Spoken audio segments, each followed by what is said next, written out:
చాలా మంది కూడా హెయిర్ సవరంనే హెయిర్ ఎక్స్టెన్షన్స్ అనుకుంటున్నారు. హెయిర్ సవరం అంటే ఇట్లా మనం జడ వేస్తాం దీంతో. 3 స్ట్రాండ్ జడ వేయచ్చు, 5 స్ట్రాండ్ జడ వేయచ్చు. మనకి మెస్సీ బ్రైడ్ వేయాలి అంటే గనక మనకి ఇలా ఎక్స్టెన్షన్స్ దొరుకుతాయి మార్కెట్లో. స్ట్రైట్ హెయిర్ దొరుకుతుంది, కర్లీ హెయిర్ కూడా దొరుకుతుంది. కర్ల్స్లో మళ్ళీ హైలైటెడ్ హెయిర్ కూడా దొరుకుతుంది. సో మెస్సీ బ్రైడ్స్ కానివ్వండి, లేదంటే మెస్సీ బ్రైడ్లో డిఫరెంట్ డిఫరెంట్ వెరైటీస్ ఉంటాయి కదా, వాటన్నిటికి మనం ఏది యూస్ చేస్తాం? ఎక్స్టెన్షన్. ఈ ఎక్స్టెన్షన్స్ ఎలా ఫిక్స్ చేస్తాం? ఇక్కడ బ్యాక్ సైడ్ క్లిప్ ఉంటుంది, హెయిర్లో పెట్టి మనం ఫిక్స్ చేస్తాం.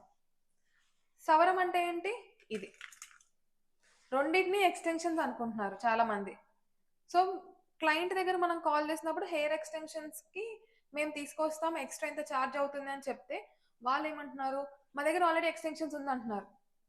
సరే అని వెళ్తే ఇది ఇస్తున్నారు. దీంతో మెస్సీ బ్రైడ్ వేయగలుగుతామా? వేయలేం. దీంట్లో ఓన్లీ కొన్ని స్టైల్సే వస్తాయి. దీంతో మనం మెస్సీ బ్రైడ్ వేయగలుగుతాం. హెయిర్ ఎక్స్టెన్షన్ అంటే ఇది, హెయిర్ సవరం అంటే ఇది.